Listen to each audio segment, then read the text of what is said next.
ఆర్టీసీల వల్లే కాదు, ప్రతి ఫ్యాక్టరీలో పనిచేసిన యూనియన్ కార్మికులు వాళ్ళు బాగుపడతారు కదా, అది పంచరు. కాబట్టి ఈ యొక్క నెలలో తిరుపతి యొక్క ఈ మీటింగ్ నుంచి అధ్యక్షుల వారు రాహుల్ గాంధీ ఒక మాట్లాడండి. మీరు 2011లో 1000 రూపాయలు చేశారు, ఆనాటి నుంచి ఒక పైసా లేదు. కాబట్టి ఈ ఎడ్యుకేషన్ పెంచడానికి మీరు కంకణం కట్టుకోవాలని కానీ లెటర్ రాయాలి. ఎవరు రాయాలంటే పార్టీ వాళ్ళు కూడా రాయాలా, కేకేసీ గారి వాళ్ళే కాదు, పార్టీ వాళ్ళు రాయాలి, పార్టీ వాళ్ళు చేయాలి. అసలు ముఖ్యంగా ఈ తిరుపతి వాళ్ళు రాయాలి. ఎందుకంటే తిరుపతిలో అనేకమైన ఫ్యాక్టరీలు ఉన్నాయి.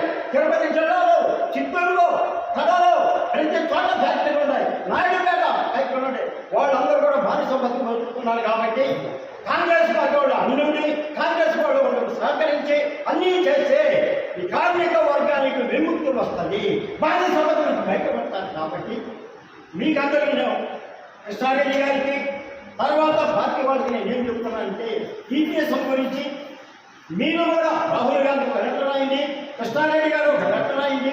మీరు రాసి ఈపీఎస్ని పెంచండి.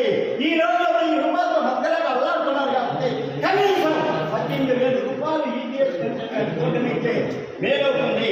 ఇటీవల కాలంలో 7,500 యూట్యూబ్లో వస్తుంటాయి. యూట్యూబ్లో అక్కడ ఎందుకంటే నా కూడా ఒక యూట్యూబ్ ఉంది, నేను కూడా మాట్లాడుకుంటా. కానీ పార్టీ వాళ్ళు ముందుకు వచ్చి ఈపీఎస్ పెంచమని రాహుల్ గాంధీ లెటర్ రాయాలని కోరుతున్నాను. లాస్ట్ జిల్లాకి 50 మందిని తయారు చేయగలిగినామంటే మనం సక్సెస్ అవుతాం. ఒక 50 మంది ఒక పరిశ్రమకి వెళ్ళినామంటే అక్కడ ఉన్న మేనేజర్ అయితే హెచ్ఆర్ అయితే లేదా మేనేజ్మెంట్ అయితే ఒక్కసారిగా భయపడింది. ఈ విధంగా వెళ్ళాలి. ఈ విధంగా వెళ్ళాలి అంటే ముందు మన కమిటీలు చేయాలి. గ్రామ స్థాయిలో ఒక రైతుని తీసుకున్న అతను అనార్గనైజ్ సెక్టరే. వాళ్ళ కోసం కిసాన్ సేల్ కాదు పోరాడాల్సింది, వాళ్ళతో పాటు మనమే పోరాడాలి. మనకు కానీ ఆ బాధ్యత ఉంది. గ్రామ స్థాయి నుండి, మండల స్థాయి నుండి, నియోజకవర్గ స్థాయి నుండి, ఇక్కడ ఇన్ఛార్జ్ ఉన్నారు, డీసీసీ గారు ఉన్నారు.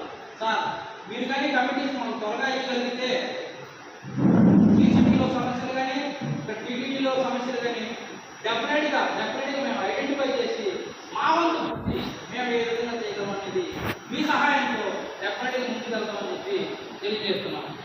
అట్లాగే ఇంకా రాహుల్ గాంధీ గారు మన మీద పెట్టిన ఈ బాధ్యతని